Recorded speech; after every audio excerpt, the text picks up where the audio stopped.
Break میں جانے سے پہلے مفتاح صاحب نے ریزرو سیٹس کا معاملہ اٹھایا. ریزرو سیٹس کے معاملے میں الیکشن کمیشن نے کمال فیصلہ کیا ہے. ایک تو ان کو دینی ہے یا نہیں دینی وہ تو قابل بحث ہے کہ آپ اس پہ رائے دیں گے، لیکن انہوں نے کہا باقی جماعتوں میں ہی بانٹ دیں.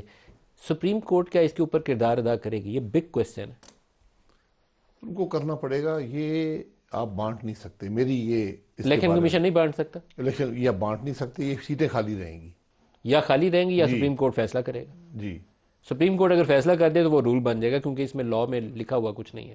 جی لیکن ایک پرنسپل تو وہ یہی نظر آتا ہے کہ جو آپ نے سیٹیں لی ہیں اسی کے تناسب سے آپ کو یہ ملیں گی. تو اس حساب سے تو پھر پی ٹی آئی کو کلیم کرنا چاہیے سپریم کورٹ میں کہ یہ ہماری سیٹس ہیں، ہمیں دی جائے. ان کو مسئلہ یہ آئے گا کہ جو بھی سنی اتحاد کونسلر بنی ہے، پی ٹی آئی تو ہے نہیں، انہوں نے وہ لسٹ نہیں دی ہوئی شاید. اب یہ فیصلہ ہوگا کیا وہ لسٹ وہ دے سکتے ہیں اب یا نہیں. یہ تو سپریم کورٹ کا فیصلہ یہ رول وہ بنا دے گا، فیصلہ کریں گے کیونکہ رول نہیں ہے اس کے اوپر. تو جو وہ فیصلہ کورٹ کرے گی وہی رول بن جائے گا. دوسرا، شہباز صاحب چونکہ یہاں نہیں ہے تو ان کو دفاع کرنا میں ضروری سمجھتا ہوں. ایک تو مطلب اگر وہ ہاتھ باندھے ہوئے تھے تو اس کو آپ کو اعتراض نہیں کرنا چاہیے. اگر وہ ہاتھ کھلے رکھتے تو آپ کہتے ہاتھ باندھے کیوں نہیں ہیں. تو اس لیے یہ بات بھی مناسب نہیں ہے. ٹھیک ہے.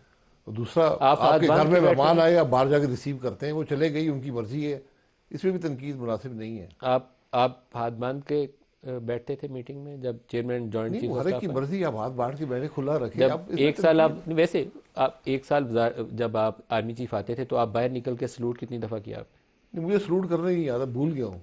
تو وہ مفتاح صاحب کو بھی نہیں آتا، آپ کو پتہ نہیں. اب تو یہ پھر ہمارے لیے تو ایک نیوز ہوئی نا یہ، کیونکہ ہم نے کنیوژل لکھا. میں نے ممنون صاحب کی مثال اس لیے دی کہ ممنون صاحب ایکچولی وانٹیڈ ٹو، ممنون تھے وہ نواز شریف کے، کہ انہوں نے ان کو صدر بنایا. تو ان کی دلی خواہش تھی کہ وہ نیچے جائیں اور ان کو جا کے تو وہ ریسیو کریں، وارملی گریٹ کریں. نہیں یہ بات دیکھیں، یہ شہباز صاحب نے بھی ویسے ہی جو ہے نا وہ ممنون ہونے کا ثبوت دیا. یہ پروٹوکول پتھر میں نہیں لکھا ہوا. یہ آپ کی مرضی ہے، آپ کے مہمان آئے. آپ کی سابق جماعت ہے، آپ دفاع کرنا چاہتے ہیں. نہیں میں دفاع نہیں. دیکھیں یہ ان کی مرضی ہے. اس کو آپ تنقید کا نشانہ لوگ بنا رہے ہیں، بنا سکتے ہیں، ان کی مرضی ہے. لیکن وہ گئے ہیں، انہوں نے سلوٹ کا جواب سلوٹ سے دے دیا. یہ بھی کوئی ایسی بات نہیں ہے. آپ کے تعلقات اس کے باوجود شہباز شریف سے اچھے نہیں ہونے، اس دفاع کے باوجود؟ نہیں دیکھیں میں تو آپ چونکہ ہر بات موڑ کے وجہ لے آتے ہیں، ہمیشہ آپ یہ کرتے ہیں، تو میں ضروری سمجھتا ہوں کہ آپ نے جو موجود نہ اس کا کم از کم ان کو دیکھیں. یہ ان کی چوائس ہے. الوی صاحب کا آپ کو ایک بیان سنواتے ہیں. الوی صاحب کی